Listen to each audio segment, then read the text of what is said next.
Nouvelle Peugeot 408, l'alternative au SUV? Peugeot vient de dévoiler sa nouvelle 408, un numéro inédit pour la marque au Lyon qui cherche à proposer une carrosserie au format original entre SUV, berline et coupé.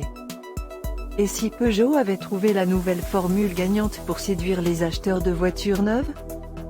Alors que son 3008 surfe depuis bien longtemps sur la vague des SUV, la marque au Lyon lance un nouveau format de carrosserie inédit dans sa gamme, et pour l'occasion un numéro encore inutilisé, avec la 408. À l'image de la récente Citroën C5X, Peugeot propose ici ce qu'on désigne habituellement par le terme de crossover, un cocktail qui emprunte des éléments à plusieurs types de véhicules. Pour les SUV, on retrouvera une position de conduite légèrement surélevée et des protections bien visibles autour des roues, mais elles restent assez basses et avec une silhouette allongée, un peu comme un break, et avec un toit plongeant à l'arrière, façon coupé.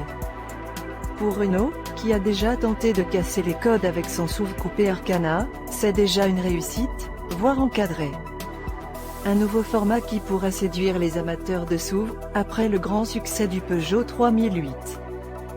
À 4,69 mètres de long, cette 408 se veut une alternative à la berline 308, et en particulier à sa version break, la 308 SW, 4,63 mètres. Mais aussi donc à son SUV best-seller, le 3008, 4,45 mètres, qui pourrait finir par lasser tant il s'est banalisé dans le paysage automobile, ou au 5008, 4,64 mètres. À l'intérieur, on reste très proche de la dernière 308, avec la dernière version du e-cockpit 3D de Peugeot. Et le fameux petit volant au milieu duquel figure fièrement le nouveau logo du lion, symbole de sa montée en gamme. Du côté des motorisations, cette 408 sera lancée uniquement avec la boîte automatique 8 rapports, avec deux moteurs hybrides rechargeables, 180 et 225 chevaux, un moteur essence, 130 chevaux. Et pas de diesel, alors que le Bloody 130 est toujours proposé sur la 308. L'intérieur de la 408 avec une nouvelle version du e-cockpit du Peugeot.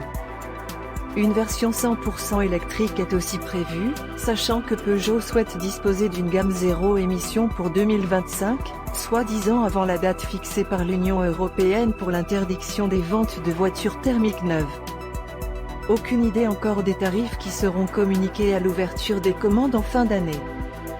Les premières livraisons sont prévues pour début 2023. Dernier point important à aborder, la production. D'autres modèles du groupe Stellantis avaient suscité une certaine polémique récemment, la Citroën C5X et la DS9 sont en effet produites en Chine, leur principal marché, mais exportées en Europe. Ce ne sera pas le cas pour cette 408, assemblée en France, à l'usine Stellantis de Mulhouse, au Rhin. Renault Arcana, pourquoi ça marche? Si la Peugeot 408 ne se présente pas officiellement comme un SUV coupé, elle explore en partie cette nouvelle frontière des carrosseries. Son principal rival en France, Renault, bénéficie largement de cette appétence des consommateurs pour ce format. Le modèle est un des best-sellers du losange depuis son lancement l'an dernier. En 2021, Renault a vendu plus d'Arcana que de Kadjar certes vieillissants, sur le continent, 34 000 contre 25 000 contre 25 000 exemplaires, selon des chiffres du cabinet Innovev. De quoi valider la ringardisation latente des SUV par leur variante coupée. Sur le marché français, il est dans le top 10 des véhicules les plus vendus, alors que son prix débute à plus de 30 000 €. L'Arcana est le premier SUV coupé qui n'est pas premium en France, même s'il en a tous les attributs et est assez grand, nous explique Éric Champarneau, associé au cabinet Seaways. Il reste cependant moins cher que les modèles équivalents chez les marques allemandes.